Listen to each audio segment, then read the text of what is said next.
All right. I think if I don't pause that, it's going to play forever and ever and ever because it is AI generated music. Okay. So, welcome in everybody. Joe and Mike here with you on this Monday night edition of the Joe Quill Show. Mike is Big Mike. I am Little Joe in more ways than one.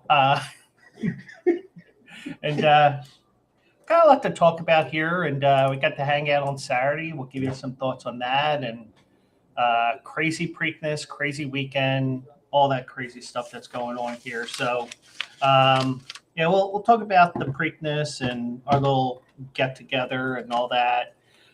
Jose Alvarado got suspended. Mick Abel made his debut. Nick Sirianni got a new contract extension. And Luvu wants the cheapo Tush Push banned. So, or why he wants it banned. But and we'll sneak other things in here tonight. So, um, I am going to have to tinker with who I distribute this out to because I see I might have messed up. Because, and I'm sure I'll get a call tomorrow because I got a call during the week last week.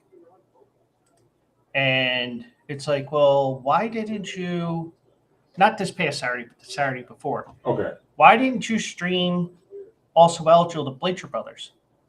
Because I wasn't set up. And, I did it. It Right. was a last minute thing. And, life gets in the way and everything else. So I was like, I'm just going to, just give me your password. I'll set everything up. We did that and everything was fine. So tonight, we're going to have more eyes on us. So make sure you dot those J's and cross those T's. Just like in Wayne's World, the person with the cross-eyed. Perfect. Wayne's World 2, I mean. But welcome in, Joe and Mike here, Joe Quill Show. And we are on the Bleacher Brothers Facebook page where somebody's watching. We got people watching on the Bleacher Brothers X, the Bleacher Brothers Twitch, my Twitch, and my YouTube. I messed up a little bit because I wanted to do Bleacher Brothers YouTube, but I did. It's just that it just seems like I have the plan that I have. I can stream out to 5 different places, and my Twitch is most important. So whoever's watching on my stream, welcome aboard. Blah blah blah. The whole deal. Somewhere along the lines, um, it's just when I was using EVBox, it was just that I had only so many places I could stream to, and I only had 4. I only had 4 places to stream to. Now that I have Restream.io, I go to 5 places, and now I don't have enough places to stream. Interesting. So just be happy you're not a host. But wherever you're watching, welcome in. Hope you're having a good night out there. And what's a beautiful day here in Philadelphia today? I took the day off. Supposed to have some electrical work done in my apartment today. And of course,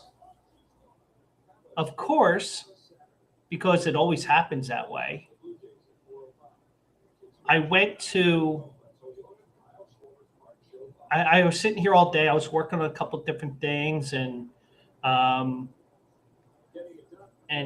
had to restart the whole Quills Picks Winners Excel file. And if I had my sound drops set up properly, I would give myself one of those. Yeah. Because I ended up this week wiping out the laptop and starting from scratch.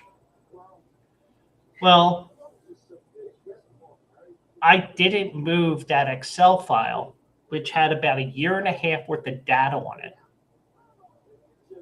onto my Google Drive, just to store it there for a couple of days or a couple of hours. So bye all that work. Wow. Thankfully, though, I have all these all these picks. I have all the articles lined up one by one. Thank God WordPress doesn't delete the articles. Right? So I have about 17 months worth of articles to look through. Thankfully, I'm off tomorrow. That's a good thing. Well, that's the plain day off because I took the excuse day today because, I didn't know, it was just that the note that they gave us, it just said, oh, we have to do something with the electrical outlets in the kitchen and in the bathroom. So I'm like, okay. So I didn't feel like working today anyway. So, and that's the thing, with it being June, some people probably, well, then again, we only have so many people left in the office. You could get away with some of these stupid, get to burn a day or two every now and then. I don't recommend burning things every, I don't feel like working today. No. It's too cold to go out. I'm taking an excuse day.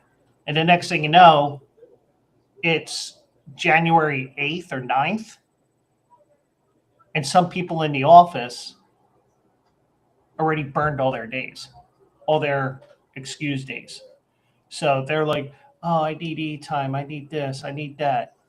And basically, management should be saying, well, you fucked up. So I changed my excuse days around a couple of weeks ago. So I have my as scheduled day in July. And I'm going to take off that Thursday because if I do that, we might be able to do the dinosaur bike tour. Oh, okay. That's another thing I got to tell AJ about. Right. So let me make a note about that. Dinosaur bike tour.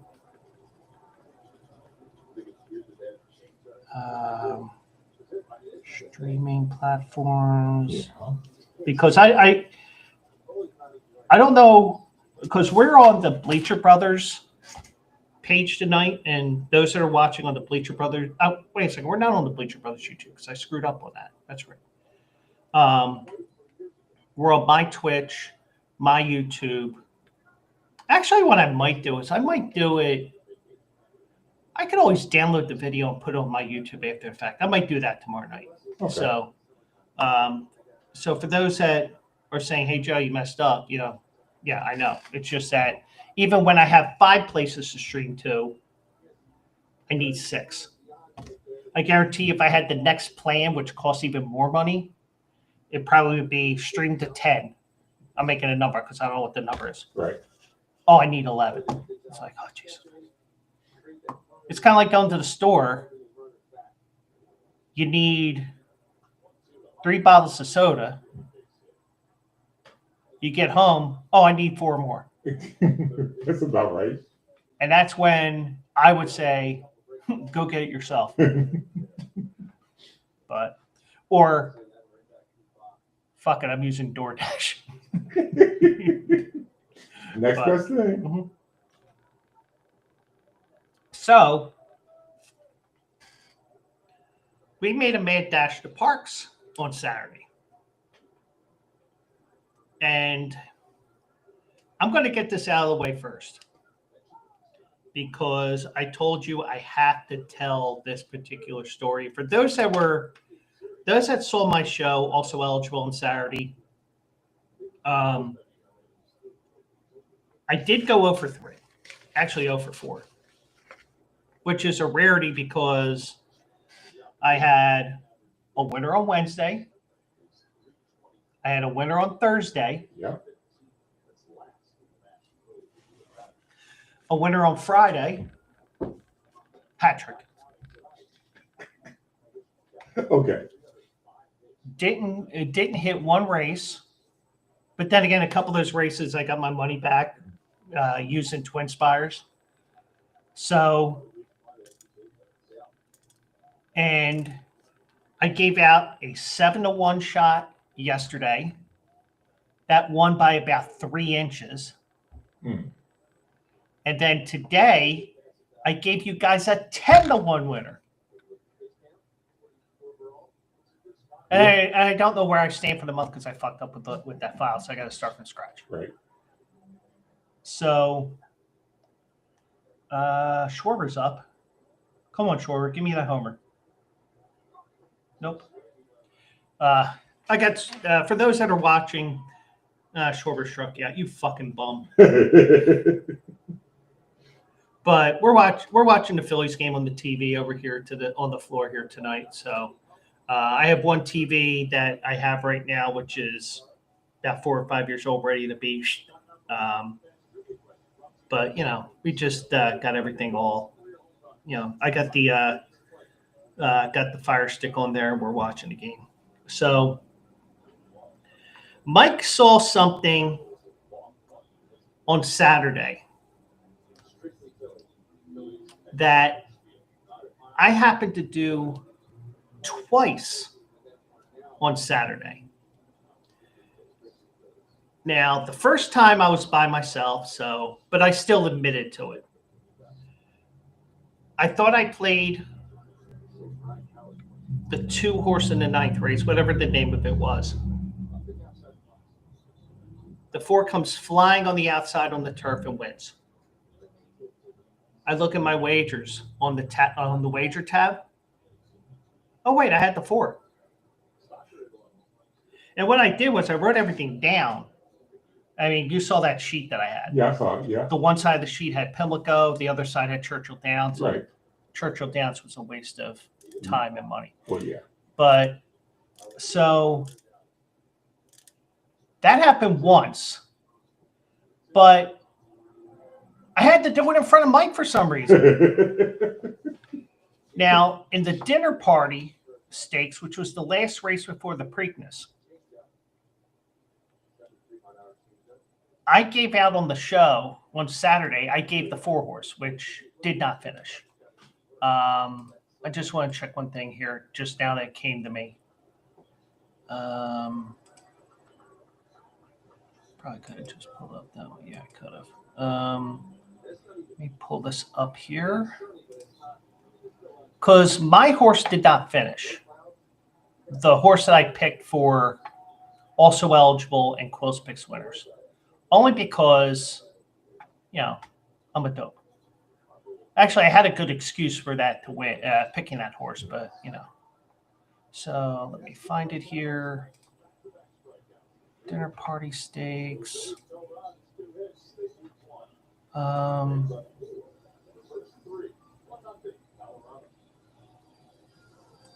It's not what I wanted. There it is. Yeah, my horse did not finish.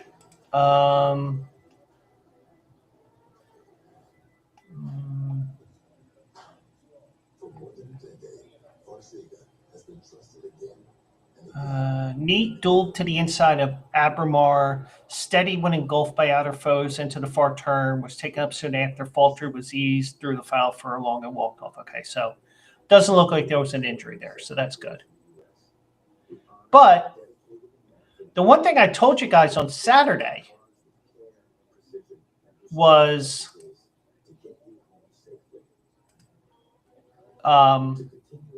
if there's a horse that has a closing kick, it's the 10 Fort Washington. And Fort Washington came up to win that race. I'm sitting there. I pull up my phone. I pull up my sheet. I had the 10 written down. I played the 10.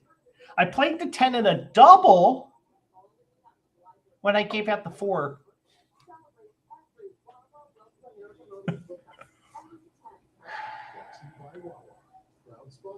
Yeah. So both times I got paid. Yeah, you did. And I was in line for 2 big-ass doubles. The Black-Eyed Susan Preakness double because I gave you the 4 Heart of Honor. Didn't run that bad, but, you really didn't see much of that horse in the final 2 furlongs, especially after the incident we're talking about in a second. I had 2 big doubles going. I had the Black Eyed Susan Preakness double, which would have paid me $700 for a $5 wager. And I had the race 12, race 13 double. Race 13? Well, it's kind of like that, 2 bank robbers go to rob the liquor store. The one guy goes to the other guy and says, "Is this whiskey?" The other guy says, "It's not as whiskey as robbing a bank." Oh. But seriously, as I make fun of myself for that. And the other one I think would have paid about $800-900. So yeah, I wanted that 4 to win, not because of the historical significance of it being a female jockey or whatever. I showed the videos ahead of time. I showed the one race where that horse just kept on fighting to the finish. And granted, even with the UAE Derby and the 2 races beforehand, it's hard to gauge that because a lot of those horses are Godolphin horses that run. Mhm. And Godolphin is a UAE-based world circuit of horses. Or you have,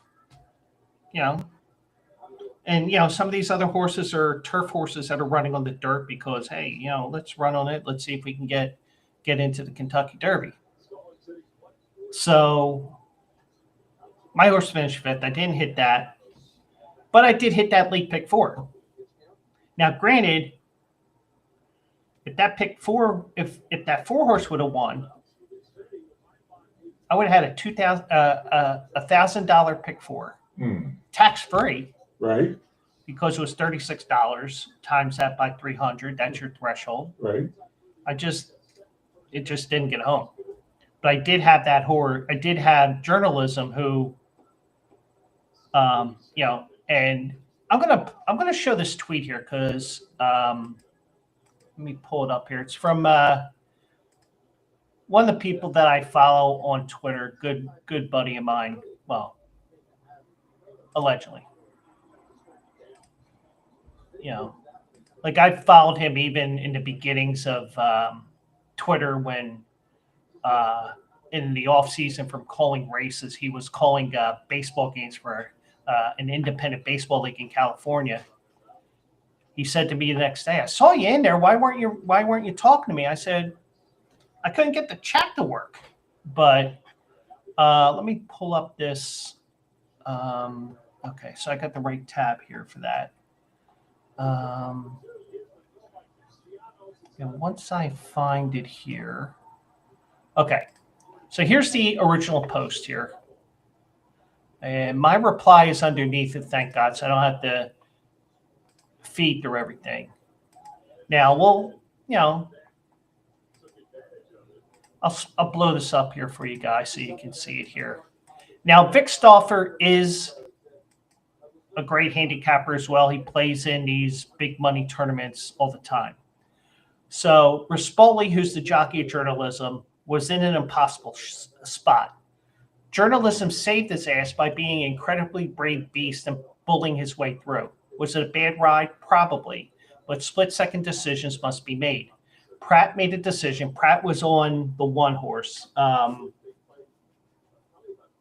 whatever his name was, I forget. Pratt made a decision he'd only make in a classic. He deserved days, meaning he would be suspended. Right.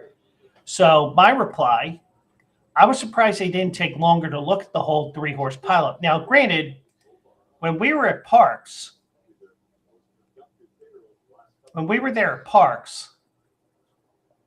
we were watching the NBC feed. We weren't watching the Pimlico racetrack feed.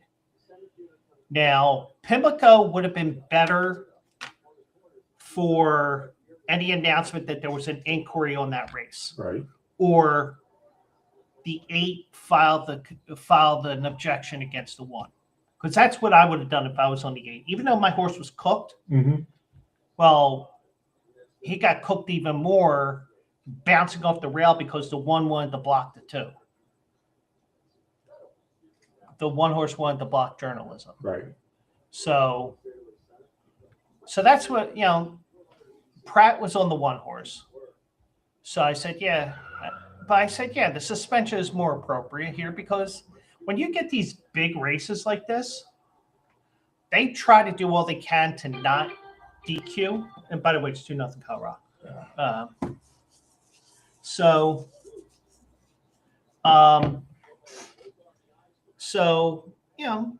and the thing that they do a lot in California especially is, as long as you don't lose a placing, as long as you don't lose a place in the finish, you're not going to get DQ'd. But this horse ended up dropping anchor and finished dead last. Would he have finished dead last if that incident didn't happen? Maybe. Yeah. So Stauffer's response, and I got no problem with what he said. They probably could have DQ'd the one, but it would have been ceremonial since moving up Clever Again wouldn't have gained him a purse money placing. Now, I didn't respond to it, but maybe I should have. Maybe I'm glad I didn't. And, I respect Vic. And, he's a funny dude. And, I think he's now retired from race calling. There was an incident he had at Oaklawn or something, but I won't get into that. But one thing is, and I can pull up the, and I should have kept the Equibase page up here because I can see something here.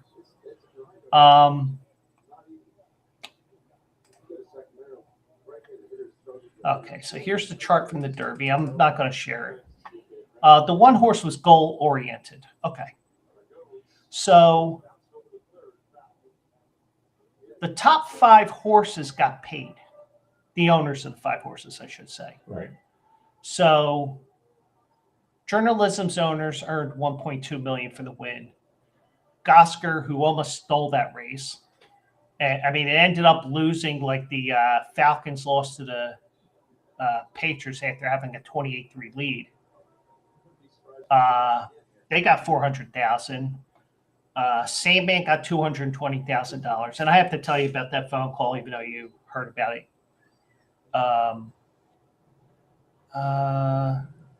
Fourth was $120,000, and fifth for Heart of Honor was $60,000. Okay.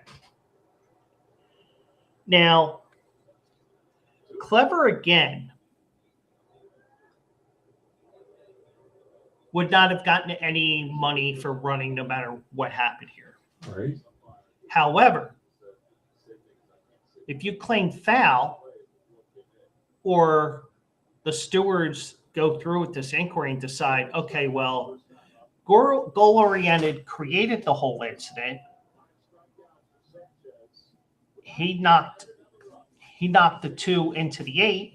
The 8, Clever Again, dropped back and finished dead last. They could have, if they wanted to, taken that one down, move up Heart of Honor to 4th, River Thames to 5th, so on and so forth, and you put goal-oriented finishing dead last. Would they have done it? I don't know. But, just thinking about it, thinking aloud here. Goal-oriented,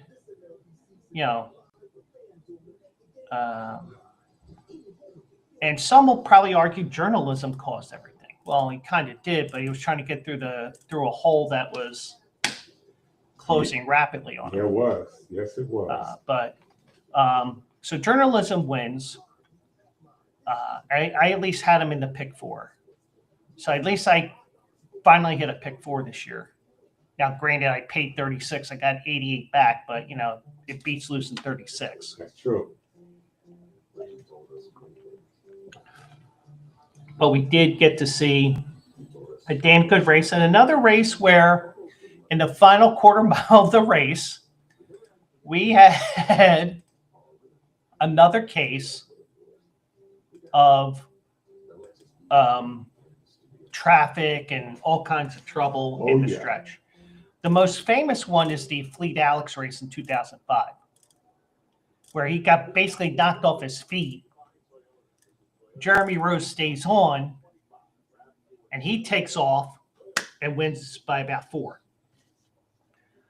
Here, Gosker is looking like the Atlanta Falcons in Super Bowl, what was it, 51? 50, yeah, we 52, yeah.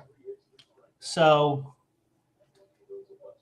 Gosker, even though he's short in stride a little bit because he was on the front end most of the time with Clever Again. Once journalism gets through, he just took off like a champion racehorse that he is, and boom, he took it and he won. Yeah, he did. So it was a thrilling race. We got to watch it on the video board at Parks. We had some fun. You made some money off of the race. I made some money off of the race because I started with that pick 4 and I at least got that money back. Right. So technically, I've been pretty hot for the last week. Yes, you have. Even though those 4 races that I wrote were losers, but you saw like all the little things I did. Right. So, but a win is a win, and we'll get everything all squared away. And tomorrow is going to be a long ass article. I'll warn you now, because I watched some of the races from Parks today. Jessica said hi, by the way. No, I'm only kidding. They have a mandatory payout on the Big 5 wager, which is the pick 5. Right. Now, because it's a mandatory payout, the single ticket rule does not apply. Everybody that gets 5 of 5, whether it's 2 people, 1 people, 35 people, 35,000 people, well, tickets, I should say, not people. Right. Because, you could have, you could put your ticket in early in the day before the scratches are made, and, you end up getting the post-time favorite, and that wins, and you get 2 tickets there. So, however many tickets get the almost $300,000 that's been carrying over because nobody has been the single ticket winner. Not only that, you also have all the money that's going to come in tomorrow, and probably be about $1 million to $1.5 million that is going to be added to that pot. Now, the thing is, you'll say, "Oh my God, almost $2 million." Yeah, but everybody's going to be hitting that left and right because all those races are not large fields. Right. It isn't like the Kentucky Derby day or the Preakness day, where you have big field after big field after big field. Right. I actually had the program up right now because I started. No, I don't have enough shit.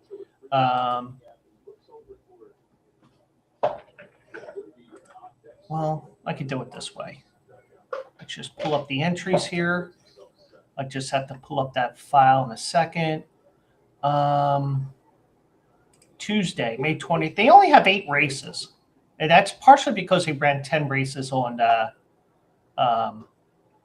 10 races on Saturday. Right. And we just missed the last race by about 10 minutes. They got 7 in the 4th. They have 8 in the 5th, 7 in the 7th, or 7 in the 6th, 7 in the 7th, and 9 in the 8th race. So unless you have 5 long shots that win, it's not going to be that big of a payout. But I will also tell you that you may get lucky because there's so much money in the pool. There may be a lot of dead money in there. So dead money in the fact that there's people that are buying so many different options on the ticket, Right. all these combinations that it does drive up the pool, and you lose with all those different combinations as soon as you get the one combination that wins. But so it may be what would have been a $500 payout ends up being $1,500. something like that. But it may be it chalks out 5 favorites and it pays $22. But you get the idea. So, but that will be tomorrow's article. I did see journalism right now is up in the air about the Preakness. He came out of it okay. And one of the signs that you know that a horse is healthy, happy, the feed trough that he has, the feed bucket, whatever you call it, eats the entire thing. Boom. So Okay. So he's good with that. Right. So they were up in the air with the Preakness, especially after Sovereignty they chose not to run Sovereignty in the Preakness. But the connections may be kicking themselves because they had to work out Sovereignty on Saturday because he was so riled up. They had to get a workout out of him. So, but Sovereignty is up in Saratoga right now. Journalism, I think, is going to be shipping up to Saratoga, I believe. So they'll decide what to do. So, I mean, the horses at Pimlico they're allowed on the grounds till May 31st because that's when all the construction begins. Right. So they can still work out on the track and everything like that. Once May 31st comes around, that's when they have to leave. So, but you heard this call with me when AJ called me after the race. Yeah. Why did they run Sandman in the Preakness? Blah, blah, blah, blah, blah. I don't know. Ask Mark Cassidy. No, I mean, I didn't say. I don't even remember what I said, but. I don't remember what you said now. So he mentioned that, But he should have ran into Belmont. Would have been 1.25 miles. Would have been better. Boom. Okay. But he was high on Clever again. Okay. I told him no. So he ended up. So Sandman ran. Now Sandman will not be running into Belmont. They're going to ship him up to Saratoga. Okay. And from what I saw, it's either going to be the Jim Dandy at Saratoga or the Haskell at Monmouth. Okay. So one of those two races, because I believe they both run the same weekend. Or I don't know. I'm trying to remember off the top of my head because I don't know the Saratoga or Monmouth schedule with what they do with some of those 3-year-old races, but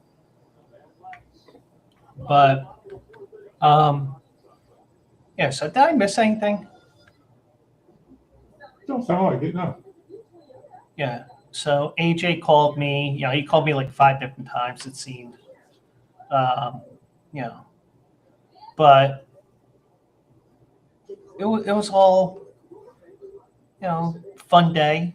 And they'll go up to Saratoga, and hopefully journalism runs. Yeah. Because if journalism runs, then it's the top 2 horses going head to head. Yep. Now that may scare horses away. It may not. You may get some of the horses from the Derby coming back. Who knows? But there was one other thing I saw here that made sense here. And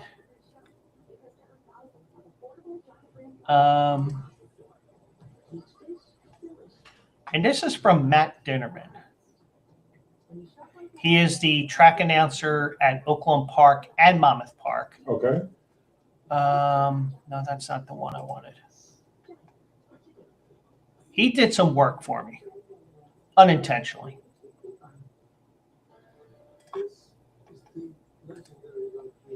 Okay. I'm going to share my screen again. And we're 37 minutes into this, and we're still talking Preakness. This might be a long show, people. Okay. So Matt Dinnerman analyzed the last 15 years of horses who came back in 2 weeks from the Derby to the Preakness to run just fine. Journalism is the same man who ran the Derby, ran first and third in the Preakness. Seize the Gray won the Pat Day Mile on Derby Day, wheels back in 2 weeks and win the Preakness. Mystic Dan runs second in a good effort. Okay. 2023, Mage, who won the Derby, finished third. Not as good as an effort as the Derby, but a solid try. 2022, Derby runner-up finisher Epicenter runs a fine second. Midnight Bourbon in 21, sixth, and Medina Spirit, who crossed the wire first, because remember, Medina Spirit got disqualified, and that led to the Baffert suspension. Yep, I remember that. Exited the Derby and ran second and third 2 weeks later in Preakness. 2020, things were different because everything with the pandemic, the Kentucky Derby was in Labor Day weekend, and Preakness was 15 days later. Right. Swiss Skydiver ran second at Kentucky Oaks, and 15 days later beat the eventual Horse of the Year Authentic in the Preakness. 2019, War Will finishes off the board in the Kentucky Derby, and that is Mark Cassie's horse, and he won 14 days later in the Preakness. 2018, Justify, we know what happened. Yeah. Although a fresh horse in Cloud Computing wins the Preakness, who I had, runner-up finisher Classic Empire ran fourth in the Derby. Exaggerator finished second in the Derby and wins the Preakness. Yeah, he also had a sloppy track because Exaggerator was one of the horses where if it rained, just put your money on he's winning. American Pharaoh won the Derby and Preakness. California Chrome, same thing. Oxbow finishes off the board in the Derby and rebounds to win the Preakness. I'll have another wins the Derby and the Preakness. Probably would have won the Belmont, but it got hurt. Yeah. Shackelford runs fourth in the Derby, then wins the Preakness. Looking Lucky gets a rough trip from around the Derby, tries again in the Preakness and wins. So he says, don't think this list supports the notion that we need to change the spacing from the Kentucky Derby to the Preakness. Okay. He's got a point. And he's more, he calls 8, 9, 10 races a day. He gets to see some of those top horses. So, he's going to see those horses. He sees those top horses race. So, but a lot of times these races, with these horses, it's not about the money. It's about getting the maximum effort, especially the top horses in the top races. So right. That's why they sit around, because Bill Mott, the owner of Sovereignty, he's looking at the Belmont. He's looking at the Travers, the Summer Derby, which he's never won. He's looking at the Breeders' Cup Classic. He's probably looking at the Pegasus World Cup in January. Okay. And he's probably looking at the Dubai World Cup, which is probably the end of March, beginning of April. So he's got his ducks in a row with that horse, and he wants to probably run him as a 4-year-old if he can. So, did I like that he didn't run? No. But if you think about it, he's doing what's best for the horse, but he's not doing it just on his own. Oh, we're not running. Right. Bill Mott's been in the game so long that, he knows to consult owners and stuff like that. So, but hopefully we get Journalism and Sovereignty coming up, and Sovereignty will probably be a wrecking ball at Saratoga, because they had to work him out because of the fact that, he was all riled up and ready to go. It's probably going to be really riled up and ready to go for the Preakness. Yes, he is. So that is everything with that. And sorry for yawning there, but we had a surprise news story yesterday. When I woke up in the morning, Yeah. had my breakfast, did whatever I was doing in the morning. Right. I see my phone. Jose Alvarado suspended 80 games by MLB. Yeah. Well, here's what happened. So he suspended 80 games without pay for violating the MLB drug policy. He tested positive for exogenous testosterone. I hope I'm pronouncing it right, because if I'm not, whatever.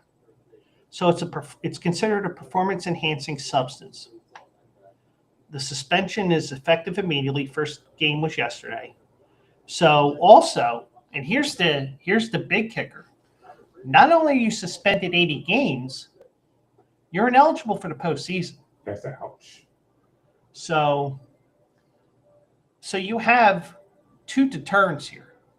One, you lose 80 games. And two, if your team makes the playoffs, you're not participating. Nope. So now, Dave Dombrowski said the positive test was caused by a weight loss drug Alvarado took during the offseason. Dombrowski said Alvarado accepted the suspension and did not appeal. Now, I thought that they went through the whole process beforehand, so who knows? Let me just pull up one thing here. And hopefully nobody gives me a hard time while I'm peeking at Facebook here for a second. And just so you know, as I'm looking this up here, anybody out there, if you're under 5'5", your pronouns are I'm a little teapot.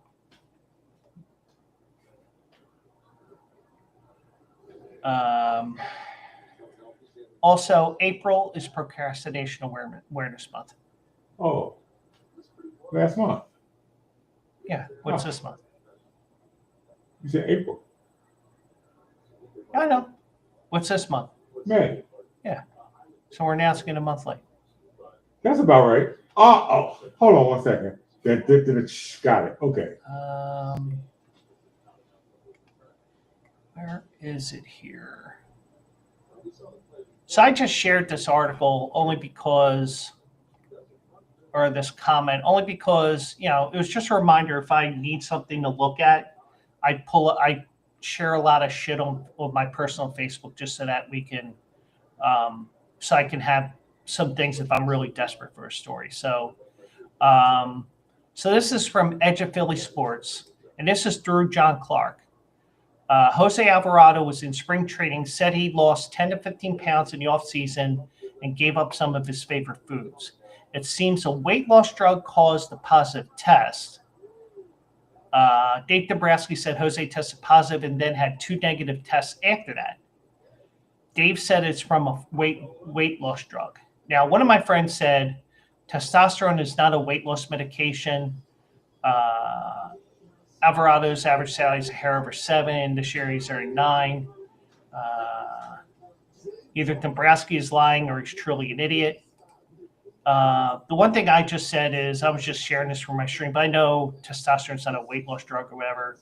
I would think the club just gives him his $500,000 and tell him to walk at the end of the year. But yeah, I mean, I guess that I think the fact that he's not appealing this, but I think that if he was appealing it, they wouldn't have announced the suspension yet. Well, that's true. I can see that. Because this is a type of suspension you want to make sure you get it right. Right. Make sure that the tests are right. So now a couple of back in 2008, during the World Series, J.C. Romero was going through the investigatory shit with the positive that he pissed. Right. Back in 2008, which he served at the beginning of 2009. So I just think that, you know, and I'm looking at this open-mindedly. Could it have been this whatever he was taking for weight loss, I doubt it.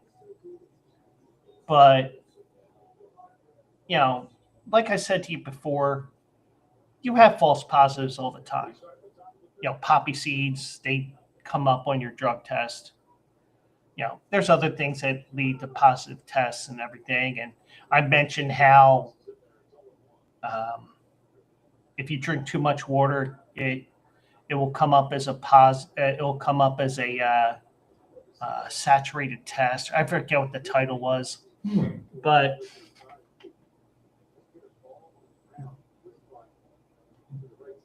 the thing is, I don't know if it's MLB or it's football.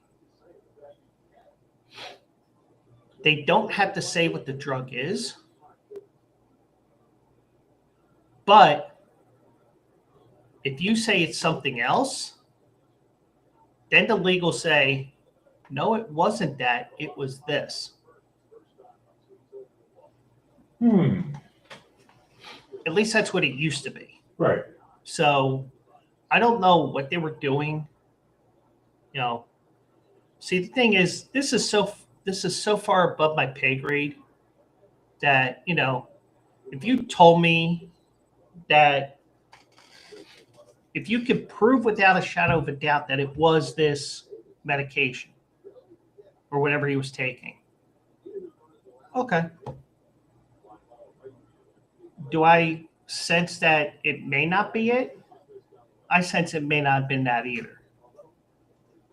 Now, but the thing is, you look at his performance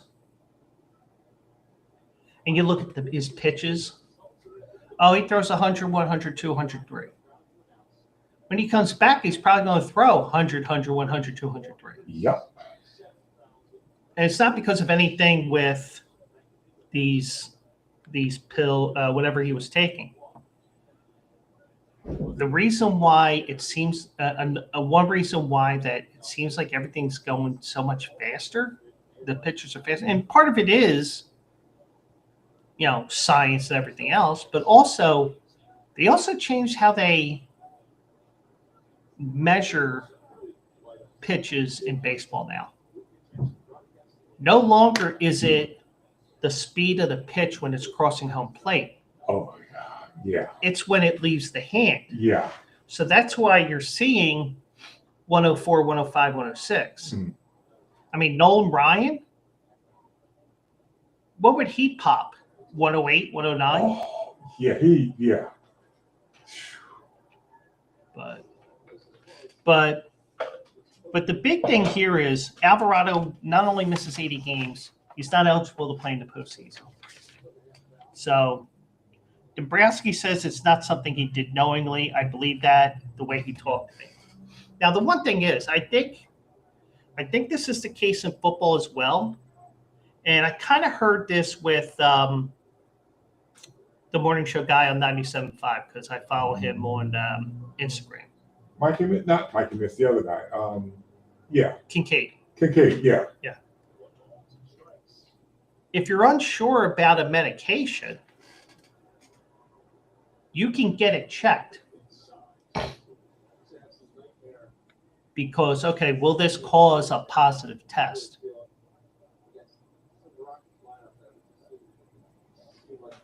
So does that mean that Alvarado didn't get it checked? That may have been what happened. Well, then that means the onus would be on Alvarado if he didn't get it checked. Yeah. Yeah. But I can't wait till he comes back or whenever he has his press conference. I guess it's when he comes back. Right. Guarantee he goes no speaking English on us. Well, someone also said, because I was listening to WIP this evening coming over here, they said when he gets off the suspension, they wouldn't bring him back. Well, I know this is the case with the domestic violence policy. Mm-hmm. I don't know if this is the case with the drug policy. I know for sure with the domestic violence policy, you can't just outright release them just solely on what they did. Right. I mean, they can be suspended for however long. It's just that he can't do anything other than that. So, so they did. So when you look at everything here,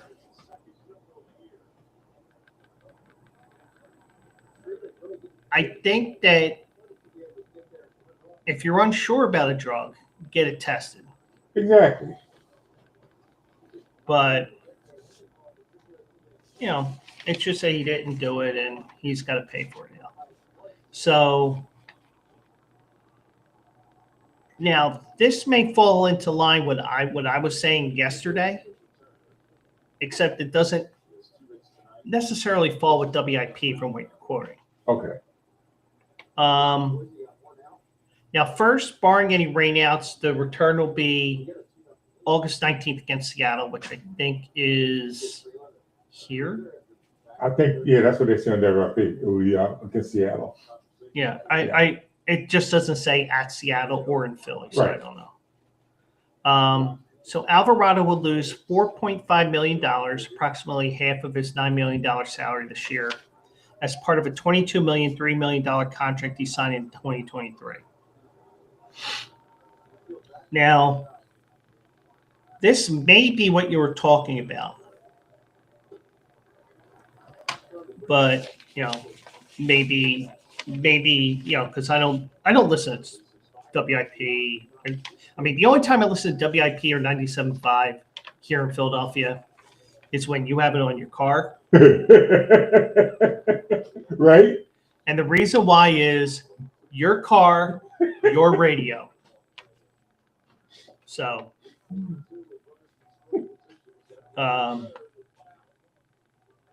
so this may have been what WIP was saying. It may not be. Okay. Because I didn't hear the conversation or anything like that. Philadelphia has holds a 9. They have the option on Alvarado for 2026 with a $500,000 buyout. Oh, I haven't heard that. Okay. So that might have been what they were talking about, right? Or it may not have been. The way that you're describing it, and since I didn't listen to it, I can't confirm what you heard or say, no, you're wrong, Mike, or anything like that. This is what they're saying. But they could tell him to kick rocks after this year.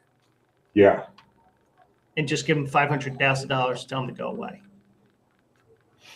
And that will tell how they feel about him after he did this. Was it an honest mistake? Was he trying to get away with things? And the thing is, there's probably a lot of players that, and probably get me into trouble saying this. I'm sure there are many players, of course, a lot of people be naive and say, oh, none of those players take anything. I think that there is a bunch of players that may have some questionable things, take questionable things, but they know how to get around it. You might have a point. So you suck, Schwarber.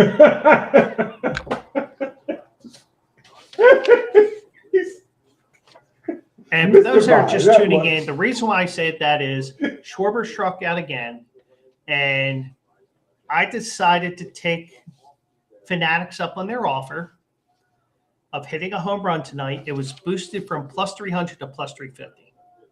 So that's why I was saying you suck, Schwarber.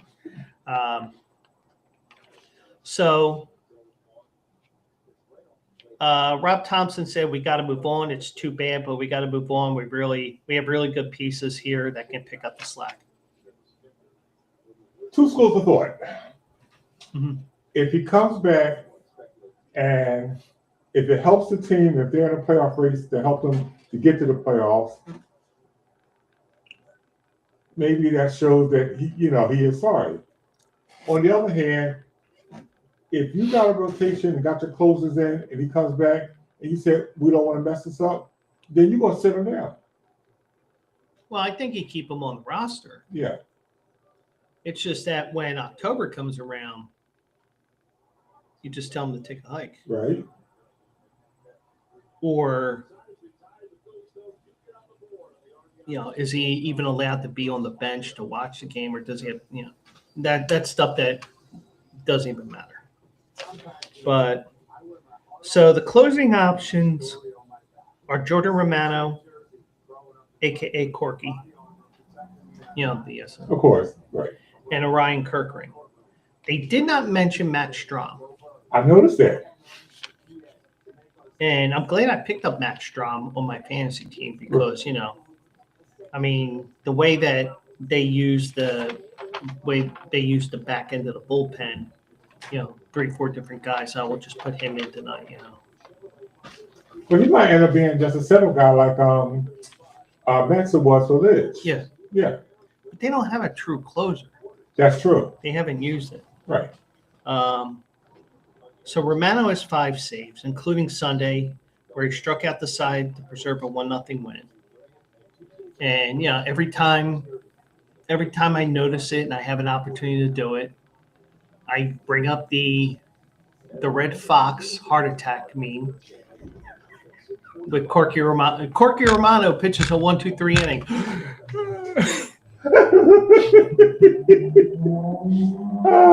Yeah. So, and then I was watching the game while I was working, and I had an early lunch. And knock on wood, did not have internet issues while I was working yesterday. Had it on Friday because I was off the board for like an hour because I couldn't get back in. But seriously, so they'll both take over the closer's role.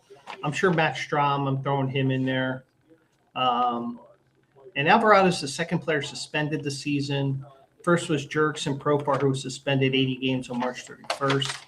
But what was interesting was when the Braves might have known what was coming down the pike because they signed Profar. And then a couple of weeks later, they signed Alex Verdugo. Oh, possible. Mm-hmm. So it's just a matter of what they do here. But obviously you're going to see these guys. You're going to see the Phillies going after a reliever during the as we get closer to the trade deadline. True. Because they need to. I don't know if there's anybody on Colorado.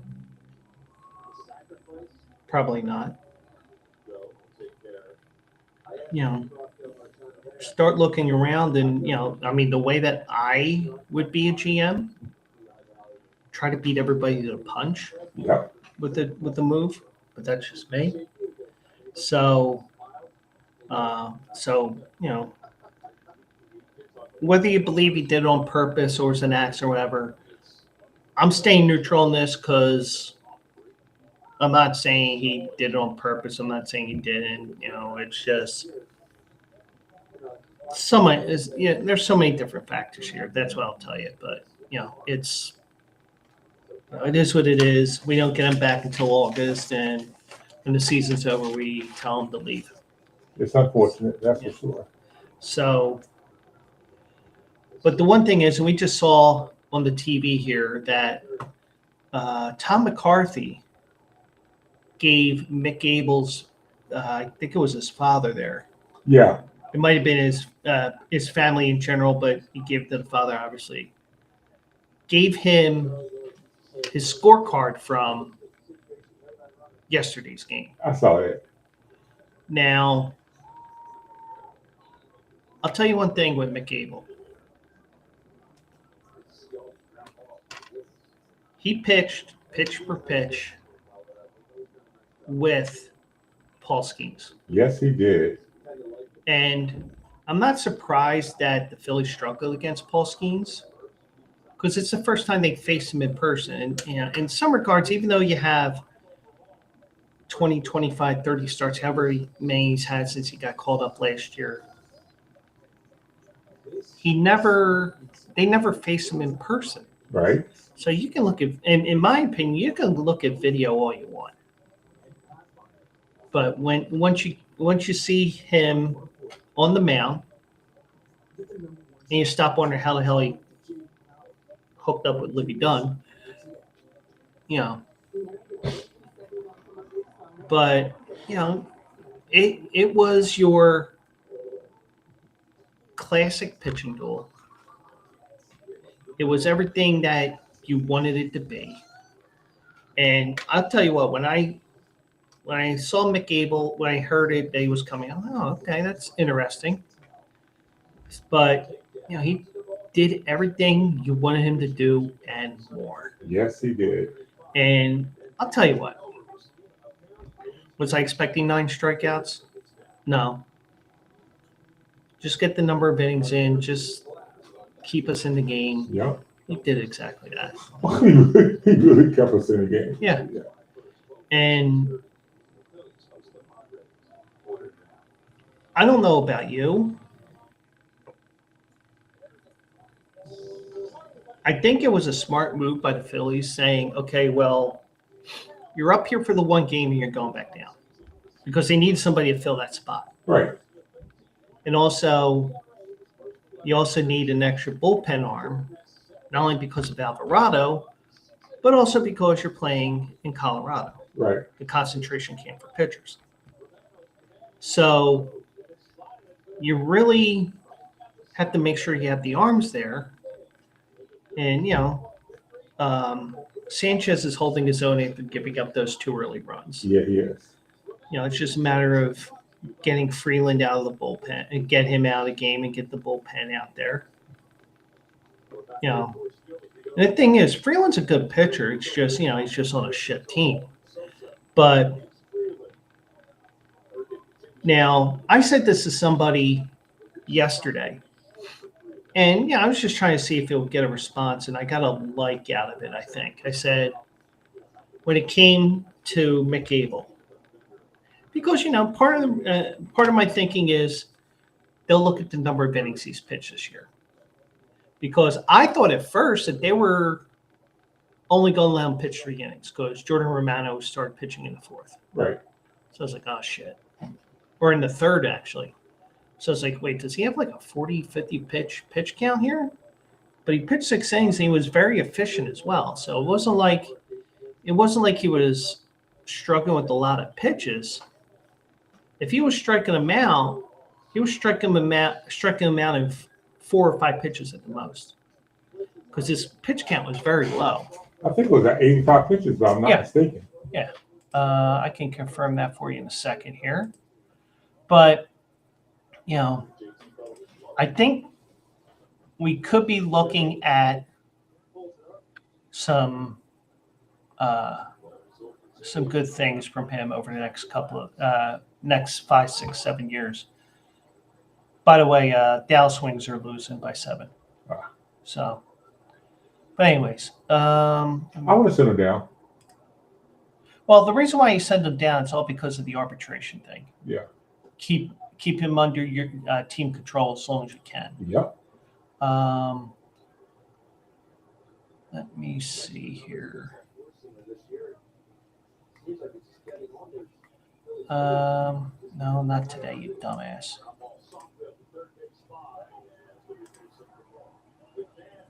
All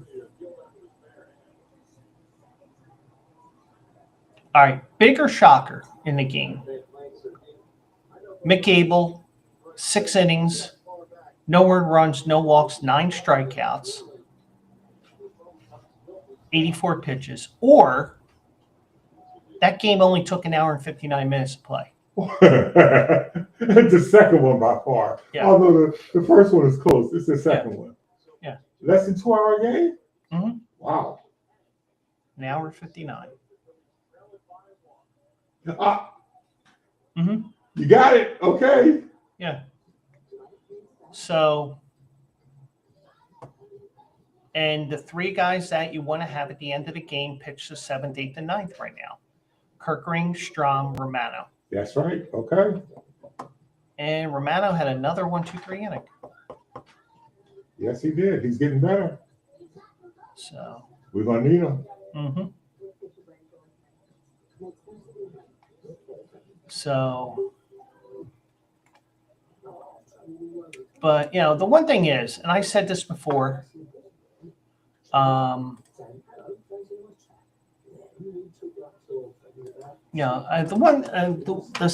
what I want to see with the starting pitcher isn't necessarily how they're doing when it's I don't want to see you doing extremely well, even though I do. I want to see how you react when you start to struggle after a couple of starts. Exactly. Because I want to see what you have. Yep. And I've said that time and time again. Because, all right, you can throw, you got this curve, you got this, you got that. You threw 9 strikeouts. Okay, you only threw 84 pitches. Okay, all that's great. But what I want to see is when you give up 3 runs, how do you respond to that? Yep. Even if it's not that particular start, it's how do you respond the next game you pitch. That's what I'm looking at. Yep. Because I want to see how tough he is as a pitcher, how talented he is, all that. It's more than just what he's doing with other things. I want to see what he does when he struggles. So, but hopefully he's back up soon. And if he is up soon, he may be back in the rotation, whether it's because of injury or maybe he just doesn't come up until next year again. Who knows? But the Phillies have been very lucky for the most part with their starting pitchers for the most part being healthy. Yeah. Now, granted, I do want to call bullshit, and maybe I'm like totally off here. Okay. I want to call bullshit over Aaron Nola's ankle injury. Kind of like the same way I want to call bullshit on Jose Ortiz's neck spasm, because conveniently at the 15th day he gets taken off the IL. And maybe there was an ankle issue. Who knows? Well, but you know what I say to that? Sustain.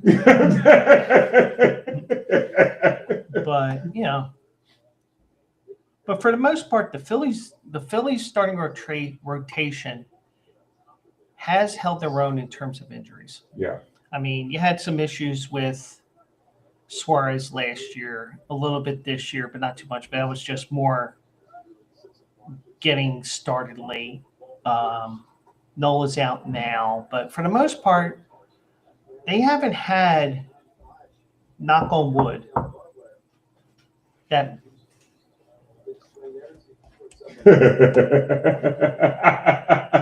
Not sure if that got picked up on the microphone or not, but if it did, yeah, I got nothing in my head. But when you look at this, you haven't had, at least not with the starting rotation, a major injury that would necessitate a end of season injury like in May. Right. Like an elbow tear, a shoulder injury, something that requires a 60-day DL as opposed to a 15 for a pitcher. But, you got to admit that even though you do have your injuries here and there, they do, they've been for the most part able to go through each turn of the rotation without any real major issues. That's true. So thankfully, that's one of the good things. And, the Phillies have one of the top 3 or 4 rotations in baseball, maybe top 2, top 1, but, I'm going to be a little generous and say top 5. Okay. But the future is looking bright. Now, granted, Mick Abel was playing the equivalent of the Altoona Curve. Yeah. Do you know who the Altoona Curve are? Yes. They're minor league baseball team. What league do they play in?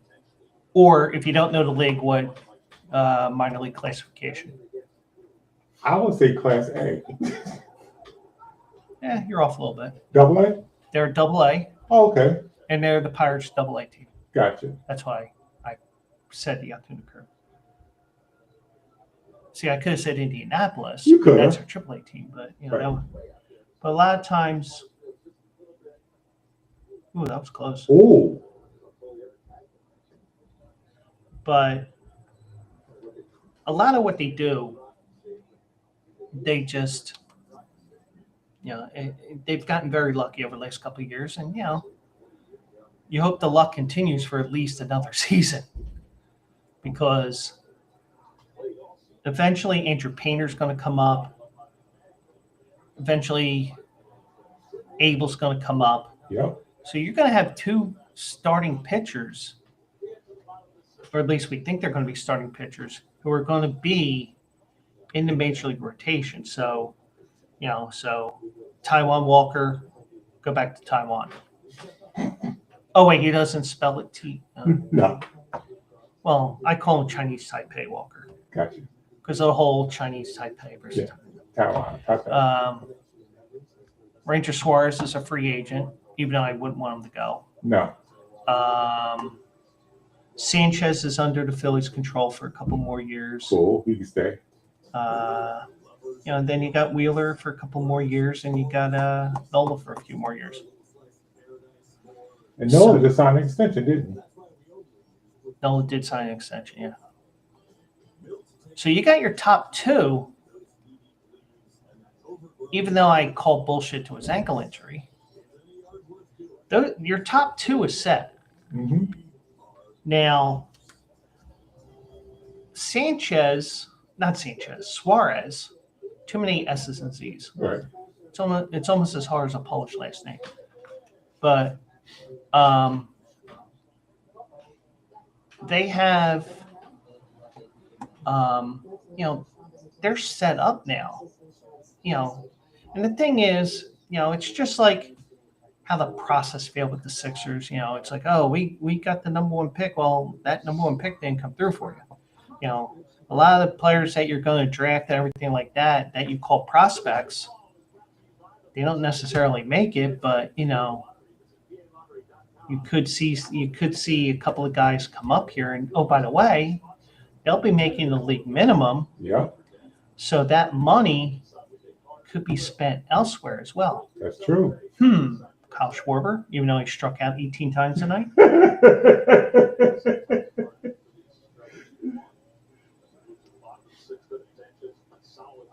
So I would like to see, and the thing is, I have no problem with Mick Abel being told and actually going through with it's 1 start, you're going back. Because guess what? You have those situations where you need to do that. And it just happened to be he pitched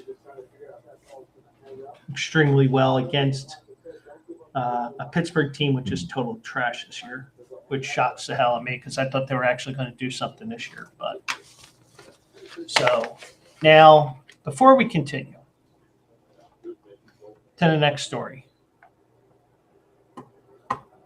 now I did help you make a lot of money on the Philly fade with the Eagles with my next story. Thank you, Nick Sirianni. We'll get to that in a second. But before we do, also eligible Saturday morning, 10 a.m. I think we're talking Santa Anita this weekend. I'm not sure. I'll figure it out. Don't worry. Okay. I'm not worried. Well, you're not even going to be watching, so. Well, that's why I'm not worried.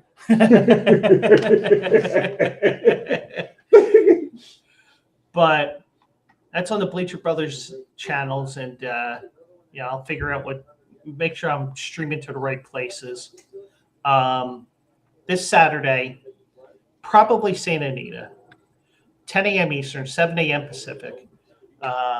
Maybe we do a quick recap of the Preakness. I don't know. I think that this suffices with the recap, but I'll give you some picks. I'll give you some latest news, everything like that, and I'm sure we'll have some news between now and then with some of the horses that are going to be running into Belmont at Saratoga, and also a reminder: Belmont, the Belmont this year, just like last year, not a mile and a half, a mile and a quarter, because of the configuration of the track. So just to let you guys know about that. Now, one other thing, and we heard it on the broadcast, and if you didn't watch the race live or you didn't hear, you weren't watching the NBC feed. And by the way, congrats to Mike Tirico for not having an allergic reaction to nuts. Yes, on Saturday. Congratulations. It's been 2 whole weeks since you had a nut reaction. Is it me, or am I the only one that thinks that Eddie Olchuk teabagged him? Oh, wait, not that nuts? I'm sorry. Not these nuts. Oh. And meanwhile, the PD is saying, oh, we can take Eddie Olchuk off our list.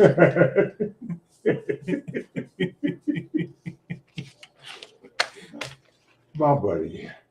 But, I would love to ask Eddie Olchuk. If you were the GM of the Flyers, not would you hire this coach, whatever, because I am the horse racing guy, how often would we see you at parks at Delaware Park since he's a horse racing guy? That's a good question. If you were the GM of the Flyers? That's a good question.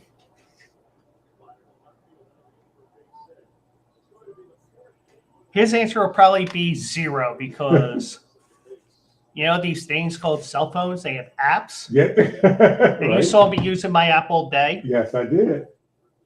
On Saturday. So, yeah. So, anyway, I was teasing Nick Sirianni, the reigning, defending Super Bowl champion head coach. By the way, Bruce Buffer disappointed at me. He didn't spook any of the 9 horses, even though he was screaming like a madman. Yeah, he was. He really was. That's the way he does it all the time. Yeah. But anyways, the Eagles have agreed to a multi-year extension with medium-sized Dick Nick Sirianni. Well, that's because SDN plays for the Phillies. Yeah, he did. And BDN Played for the Eagles. won the first Super Bowl for the That's Eagles. right. So, yeah. So I don't know. Medium.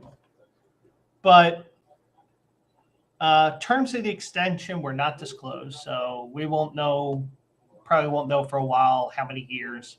And they don't have to release the details because it's not a salary cap thing. So, but Jeffrey Lurie said in a statement, as an organization, we've always strived to create a championship culture of sustained success. Yes, they have. Nothing is more important to fostering such an environment than having tremendous leadership. Nick has embodied everything we were looking for in a head coach since we hired him 4 years ago. His authentic style of leadership, I would say unique. That's a good word for it. With a lot of the things that he does, That's a good word for it. Football intelligence, passion for the game, and growth mindset have helped to bring out the best in the team. I'm excited for what the future holds for the Eagles. Another parade. But the Eagles' schedule is tough. But then again, the whole division's tough. So yeah.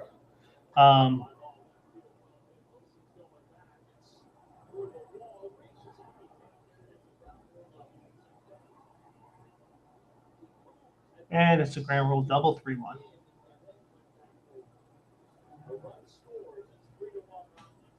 I tried. There ain't enough air up here. I ran out of air. Oh, sorry. So Lurie had hinted last month's meetings at Palm Beach, Florida, that extension would be coming soon. Mhm. Now, part of the reason why you're giving him this extension, even though it's because he won the Super Bowl, we know that, but Right. he would have been entering the final year of his 5-year contract he signed when he was hired by the Eagles in 2021. Okay. So, in a way, he got the Rob Thompson treatment.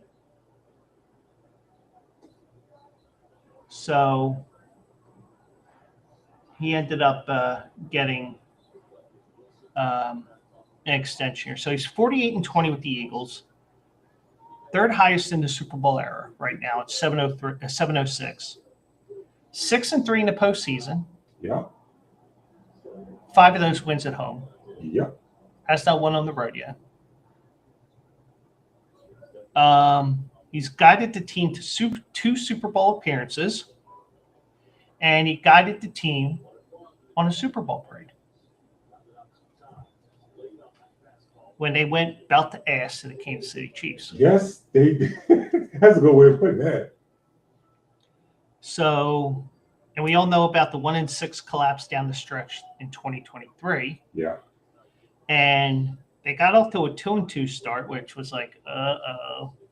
But the thing is, that 2-2 start, I think I had them 3-1 through the first 4 games last year. Mm-hmm.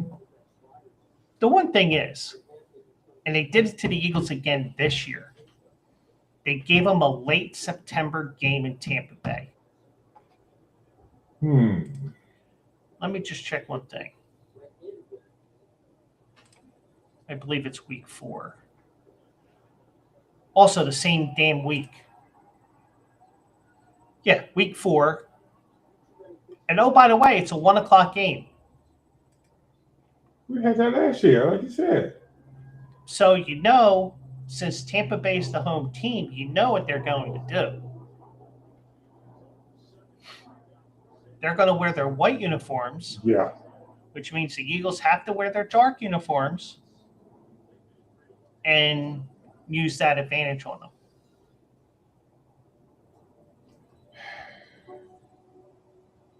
Because remember, last year it was a couple of days after the hurricane, and it was like 95 degrees with 95% humidity. Yeah. And dark uniforms is not conducive to heat, that's for sure. So, and did you hear what former Eagle Chase Daniel said on his podcast? What did he say? Now, I can see his point of view here, Mm-hmm. but I don't think it's end of the world type thing. He said the Eagles could start out 1-3 this year. Oh, hell no. Well, let's look at that schedule here real quick, even though it's just the first 4 games we'll look at. You open up with Dallas. When? You go to Kansas City. Maybe lost. Now, Kansas City, they're coming back from Brazil. Right. So keep that in mind. Okay. LA comes here on the 21st. When? Also, that's a 1:00 game. So. Oh, definitely when. But LA does win those 1:00 games every once in a while. Right. Then you got Tampa Bay in Tampa. That'll be lost. That's 2-2. Mm-hmm. So, as long as it's not 0-4. Exactly. Yeah. Because even though you got a hell of a schedule here, you got after the Denver game, you got 2 games with New York. So, New York, they're not going to be that good. No. And then you get a couple of freebie games here. And can I make a prediction right now? Go for it. That Chicago game on Friday the 28th, Black Friday. Yeah. Guarantee the Eagles are going to play along and wear those black uniforms. You might be right on that. So, and another thing that earned that extension for Nick Sirianni, they started out 2-2. They finished the season going 16-1. That is so true. And if Jalen Hurts doesn't get that concussion, this team's on a 17-game winning streak right now. Yep. Or so we would think. Because think about it. That first quarter, Jalen Hurts doesn't get hurt. The Eagles probably put 60 on him. Yeah. Now, granted, it may have been 60-40. But still 60. But, you know, and that's why I picked the Eagles over Washington in the NFC Championship game, because I said, guess what? Don't be surprised. I mean, it may not be word for word, but my pick was based on the fact that don't be surprised that the Eagles put a 50 burger on them, because they should have did it in D.C., and they did do it. Yep. And since I bring up Washington, the last planned story of the night. Remember Frankie Luvu? I do sort of kind of remember him. He was the guy that kept jumping offside when they were doing the tush push. That was Luvu? Yeah. Oh, boo boo. Okay. He is hoping that the NFL bans the cheapo tush push. Well, we found out one thing. He has some jumping ability. Maybe if this football thing doesn't work out, he can always go to the NBA. Right. But so it's no surprise he hopes the NFL owners vote to ban the tush push when they meet this week. Matter of fact, it's Tuesday and Wednesday. He was penalized on 3 consecutive snaps. Yes, he was. In the fourth quarter of the NFC Championship game, when he dove prematurely over the line to stop the Eagles from scoring a touchdown on their signature short yardage play. Well, one of them was intentional. At least one. Right. But I think you're just trying to time it perfectly, and Jalen Hurts is a little bit smarter. So he just delayed it. He's like, okay, well, they're going to do this again. And that's when we found out about that rule way off in the book. You know. Let's look through the book. The last one in the book. I haven't seen this in a while. The rule. Oh, there it is. Where Sean Hockley, Ed's kid, you know, as the ball goes in the center field.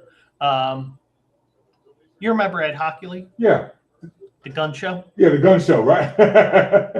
Sean Hockley said, Washington has been advised that at some point the referee can award a score if this type of behavior happens again. And the reason why they could have did that, in my opinion, what's half the distance of half an inch? You know, because you're like this close to the end zone to begin with. Yeah, it was ridiculous. Yeah. So Luvu was on Good Morning Football. He was asked about the play, which is expected to be discussed again by owners in Eagan, Minnesota this week. It was submitted by the Green Bay Packers. Of course, the Packers played there this year. Of course. It was tabled last month at the annual meeting in Palm Beach, Florida. Sources told ESPN Kalen Kaler, at least I think it's pronounced that way, that the vote was split 16-16 among the NFL teams.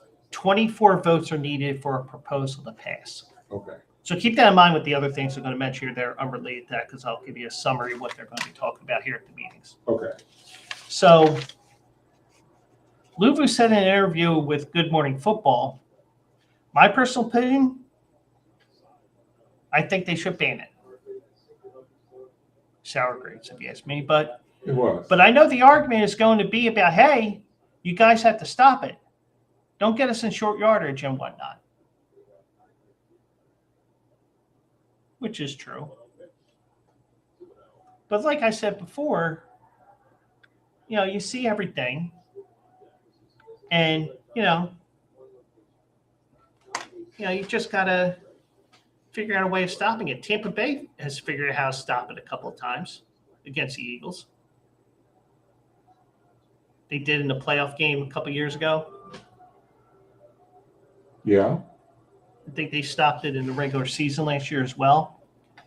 So he goes on here, and unfortunately, the Eagles don't play Washington until week 16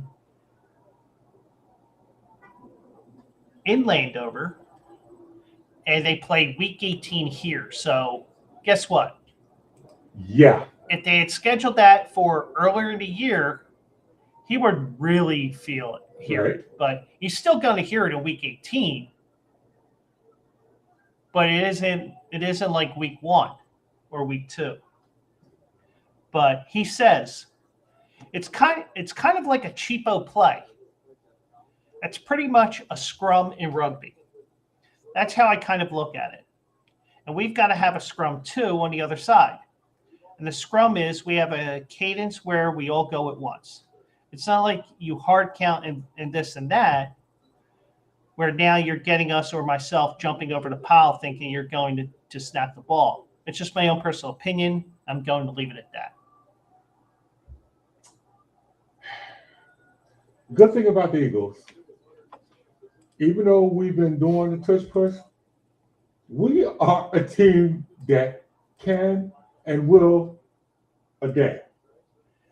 Now, let me remind him what happened in January. Okay? This goes right up there with 86-47 or 86-46 or 69-42. I told you about that 69-42 on Saturday. Oh, yeah. When you look at this, I just have one thing to say to Frankie Luvu. 55-23. Okay? I'm not going to say it. Schwarber into a double play if you want to know. So I just want to remind Luvu, 55-23. Okay? Thank you for playing. Yep. So for those that don't know what the tush push is, it's kind of like the hiney over the liney. It's the same thing. So you have 2 or 3 players lined up behind the ball carrier, trying to push him past the first down line or into the end zone. It's been an enormously successful play for the Eagles and Jalen Hurts. Eagles have scored 27 touchdowns and recorded 92 total first downs on it in the past 3 seasons. Now, here's the thing. And, the Eagles kind of defend it without really having to defend it. The Giants had 2 injuries when they tried to do it, but then again, that's the Giants a couple of years ago. Right. But the way that Jeffrey Lurie explained it is you got a buffer. Not Bruce Buffer, not Michael Buffer. Okay. You have a buffer around the quarterback where he's falling on the lineman who's taking out the knees. Right. Because, you have to get low. Right. So you have the lineman doing their job. You have so he's basically falling on top of that. And then you have the running backs or wide receiver, whoever's behind him, gently grabbing his ass. Pushing him. But truthfully, Jalen Hurts doesn't really need to be pushed because he deadlifts over 600 pounds. Yeah. Or at least he used to. Are huge. So now here's the key part here that, hopefully there's no nefarious things going on. And, oh, God, Joe Ross is pitching. Oh, his ERA is only 4.87. I thought it was about 15. But anyways, While there are some subjective concerns about the safety risk of the Tush Push, NFL's Health and Safety Department had no data that suggests that a single injury has occurred as a result of the Eagles or any other team using it. Yep. 2 players got hurt using it. 2 players got hurt using it when the Giants did it opening day of the 2023 season. But that's because the Giants are dopes. Now, Chris Jones is Chris Jones with the Chiefs, right? Yeah, he's with the Chiefs. I just want to make sure I got the name right. I knew he was with the Chiefs, but Right. He got hurt, but went back into the game. He ended up, instead of lining up this way towards the offensive line, Yeah. for whatever reason, he thought about lining up this way. So no wonder why you got hurt. Yeah. Even though it was a temporary thing, because you weren't lined up properly. Right. So the NFL Health and Safety Department had no data that suggested a single injury had occurred. Still, Roger Goodell said last month there are safety issues that are being considered with the Tush Push, with acknowledging that there's very little data on the play.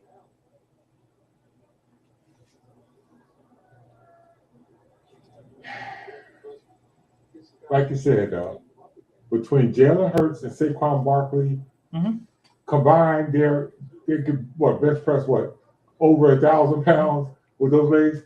We don't have to use the Tush Push. We're still going to get the touchdowns, and we're still going to get the first downs. And also, you have A.J. Dillon coming back this year. Well, coming back from injury, but Right. He signed with the Eagles. He's known as Quadzilla. Yeah. So he might have even bigger thighs than Saquon and Hurts. Right. So obviously, unless the Eagles score 60, 70 points a game, you're going to have a lot of games where the NFL is going to be bitching and moaning because all their commercials are out of place because the Eagles had a 10-minute drive. Right. Second quarter, they had another 9-minute drive. You had the Eagles drive against Pittsburgh where they took up the last 11 minutes of the game. They sure did. You're seeing this over, and we know what the Eagles are going to do. And I've said this so many times, the best defense is a ball control offense. Yes, it is.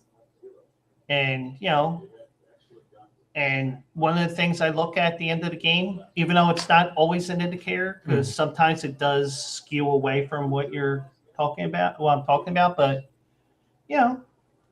you see 35-25 Eagles, 40-20 Eagles, the Eagles have a shot at winning. Yep. Because they made sure the other team doesn't get the ball. And also their defense is rested, and it's a whole snowball effect.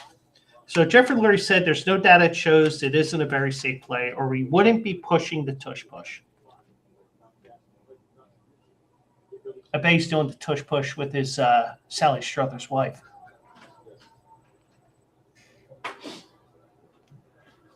There's no data. 22 cents a day. Data is inconclusive. So hopefully it stays around 16, 16, 17, 15, something in that range. Because, it just seems like, you're talking to a kid at grade school and they're making every excuse possible why they didn't do their homework. They didn't do this. They didn't do that. The dog ate my homework. My sister wiped their ass with the homework. Whatever they can think of. Whatever the excuse is nowadays, because everything's digital now. Right. So now other proposals that are on the table here in Minnesota this week. Did you hear about the Lions proposal with the playoff seeding? They were talking about that early this morning on Good Morning Football. So they tabled it. Now, on seeding the postseason bracket, instead of giving the division champions 1 through 4 and the wild cards 5 through 7, the division winners would still be guaranteed a playoff spot regardless of record. Okay. So, and that's because the NFC last couple of years has had a 9-7, 10-16, Right. 9-7 or 9-8, 8-9 team, something along that range. And the top wild card, well, this year was I think 14-3, Minnesota. Yeah, they were. So you had all these weird situations. Now, what I would propose, just for the sake of everything here, I would still match them up where the division winners are 1 through 4 and the wild cards are 5, 6, and 7. Mm-hmm. But what you do is, if the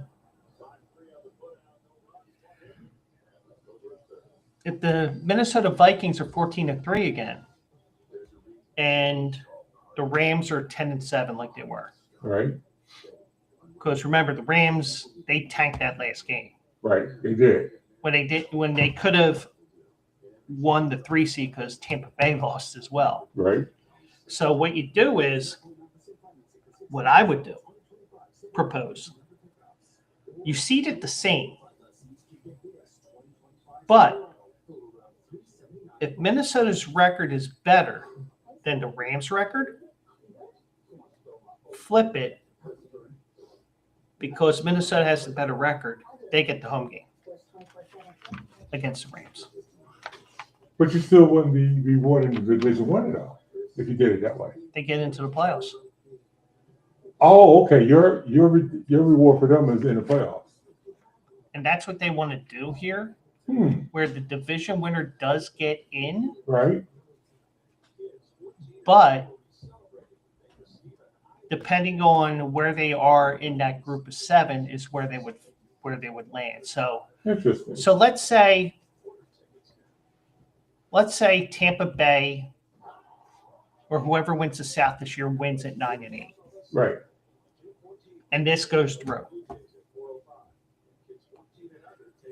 They would fall probably to the 7 seed, and they would play the 2 seed. Everything would be based on record.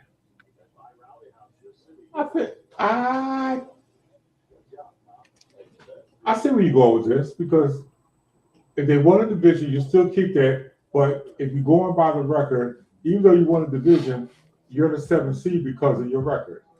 But you still get that. Mm-hmm. That you still say, "Well, I did win a division that got you in the playoffs." Okay, let's go. I got you. Okay. Think of it as the NBA, the way that they do their bracket. Yeah, they do the best record. That's right. Except, I do not think there's a guarantee that a division winner gets into the playoffs. Because the winner of the South Division or Southeast, or whatever that division is, Mm-hmm. Atlanta won that division with a 500 record. But because they put zero importance on the division, you can win that division sub 500, Right. and not get into the playoffs at all. Well, that's true. So at least they're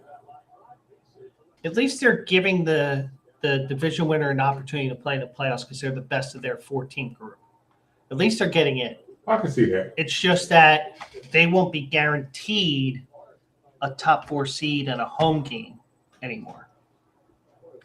Yeah, but you know what? Like you said, though, but once you get in, anything can happen. Oh, we found that out a couple times. Yeah, we did. Look at Washington getting to the NFC Championship game.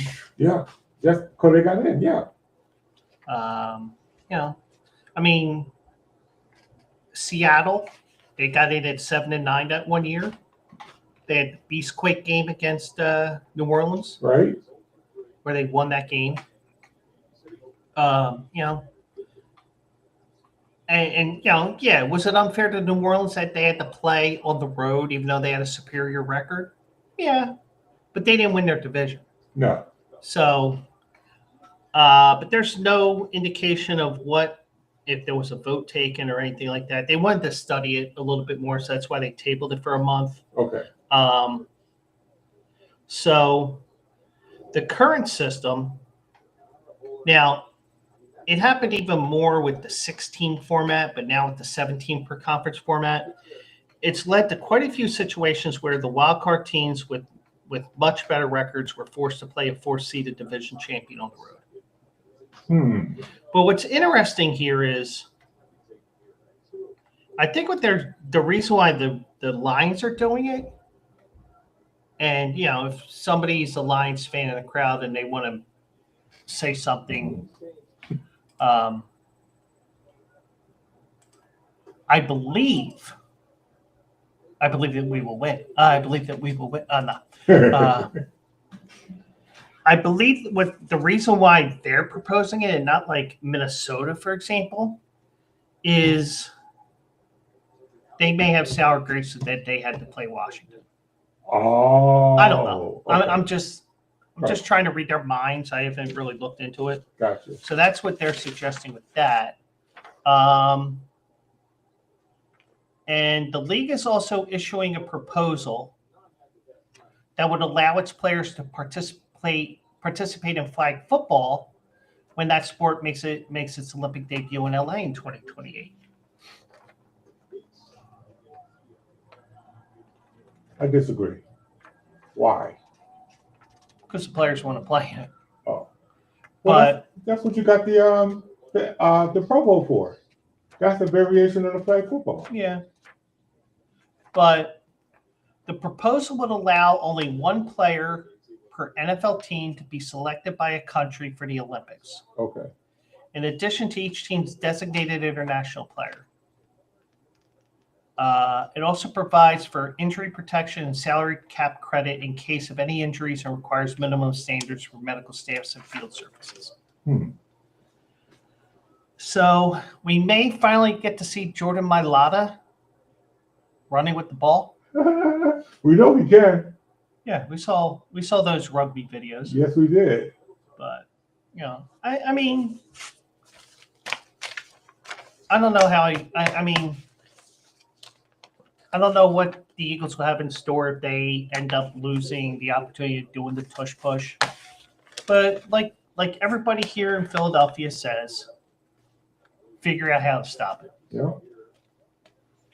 Because, I mean, it's basically the same thing that Tom Brady did time after time after time when he was playing with New England with those 1-yard sneak touchdowns. Mm-hmm.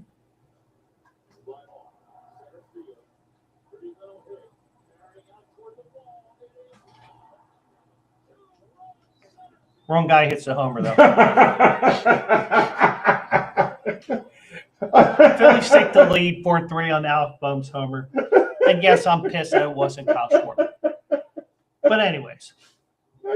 Now I forgot what I was saying. Thank you, Alec. Jordan Mailata. Yeah, Jordan Mailata, he can run the ball. And, so.